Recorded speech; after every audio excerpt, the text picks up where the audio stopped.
Well, it is college bowl season. The next few weeks are filled with top football programs competing in 43 different matchups.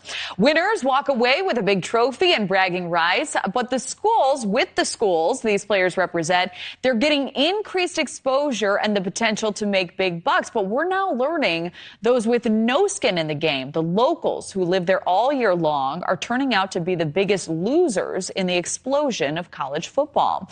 There are now the two top bowl games. Our Rose Bowl teams, income and housing prices vary, but both cities are seeing sharp increases in housing costs since last year. And for the Sugar Bowl, these cities' housing costs have dipped, but still cost much more than the national average. Towns, locals are getting sidelined because boosters are snatching up all the affordable homes and turning them into short-term rentals or hotels for game day. Joining us now to talk more about all of this is real estate developer Yuri Mann. So this is a fascinating conversation, Yuri. We're so happy that you're here. On one side, you have a boost to local economies, but also locals who are being priced out of their own neighborhoods. So how do you see all of this playing out? And do you view this as a net positive or negative for the areas experiencing it? Well, you know what? Thanks for having me. Since the 1990s, the college towns in America have basically had anti-development policies preventing new housing from being built. And it's not really surprising. If you look at the leaders of the mayors and the city council in almost every city in the top 50 college towns in America, they're almost always a Democrat, and usually a very liberal Democrat. So what do these people do? They demonize real estate developers. They don't want to see real estate development. They use excuses like, oh, it's too much traffic.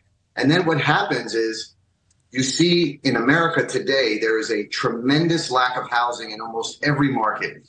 And when you get to college towns, the Airbnb short-term rental market shines a light on that problem, because suddenly you have these college football games. People are coming in to spend money in these towns. The towns benefit. It's definitely a two-edged sword. They benefit tremendously from all of these tourists coming into their towns to spend money at the restaurants, to go shopping, and it builds the reputation of the universities.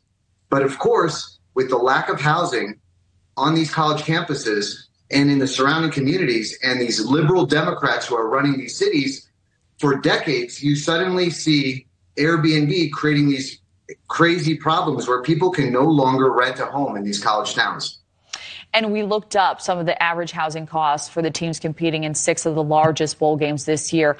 All but 2 of the cities have seen sharp increases. You take Ole Miss, for example, housing prices up 14% this past year. So how can anyone compete with such a high surge? Yeah, it's a good question, Kelly. And actually, of all those bowl games, 100% of the mayors who run those cities are liberal Democrats who have had these anti-development programs. And it's very surprising that when you have a state that is not actually taking over and making sure that these cities will successfully change their zoning to increase housing, because the cities need housing and they're certainly lacking it. You know, in one report, a homeowner said she now lived in a nearly empty neighborhood because all the homes are being essentially used as game day hotels. What sort of impact does this have? How does it change a community that's experiencing it? Yeah, people are complaining. Of course, they move into a neighborhood, but they know that they moved into a college football town. So people have expectations that there are going to be a lot of people driving cars in their neighborhoods, parking on their streets. They know that this sort of thing is going to happen, but nobody expected the rents to jump as much as they have since COVID. Basically, the COVID era invited people to college towns. It made people move back to the suburbs. We have tremendous pent-up demand in virtually every market for single-family homes. And now Airbnb investors buying up these homes and renting them out like hotel rooms, that is shining a light on the problem.